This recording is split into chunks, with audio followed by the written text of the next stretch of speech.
কিব্ৰিয়া group of কোম্পানীজৰ প্ৰশংসনীয় পদক্ষেপ। কোম্পানীৰ অধ্যক্ষ তথা সমাজকৰ্মী গোলাম বাবু কিব্ৰিয়াৰ জন্মদিন উপলক্ষে ৰক্তদান কৰিলে প্ৰতিষ্ঠানটোৰ কৰ্মচাৰীবৃন্দই। মানৱ সেৱা পৰম ধৰ্ম এই লক্ষ্য আগত ৰাখি জন্মদিন উপলক্ষে কিব্ৰিয়া গ্ৰুপ অফ কোম্পানীজৰ অধ্যক্ষই কোনো ধৰণৰ বিলাসী পাৰ্টিৰ আয়োজন নকৰি হাতত লৈছে ৰক্তদানৰ নিচিনা এক ধুনীয়া পদক্ষেপ। আজি গুৱাহাটী মেডিকেল কলেজত ৰক্তদান কাৰ্যসূচীত কোম্পানীজৰ অধ্যক্ষৰ লগতে ৩০তকৈও অধিক কোম্পানীজৰ কৰ্মচাৰীয়ে অংশগ্ৰহণ কৰি ৰক্তদান কৰে। উল্লেখ্য যে কিব্ৰিয়া গ্ৰুপ অফ কোম্পানীজৰ অধ্যক্ষ গোলাম বাবু কিব্ৰিয়াই এনে পদক্ষেপক আদৰণি জনাইছে গোৱালপাৰা আৰু জলেশ্বৰ অঞ্চলৰ বহুতোৱে। আমাৰ জলেশ্বৰ বিধানসভা সমষ্টিৰ বিশিষ্ট সমাজসেৱক তথা সফল ব্যৱসায়ী গোলাম বাবু কিব্ৰিয়া ডাঙৰীয়াৰ আজি শুভ জন্মদিন উপলক্ষে তেখেতে এটা সুন্দৰ কাম দেখুৱাইছে।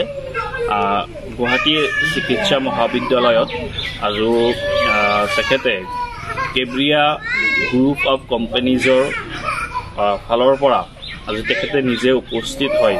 প্ৰায় ৩০ৰো অধিক কৰ্মচাৰীয়ে কোম্পানীজৰ কৰ্মচাৰীয়ে আজি এই খুব সুন্দৰ কাম ৰক্তদানৰ কামত তেখেতসকলে অংশগ্ৰহণ কৰে। ৩০ৰো অধিক কৰ্মচাৰীয়ে আজি এই ৰক্তদানৰ কাৰ্যসূচীত ভাগ লয়।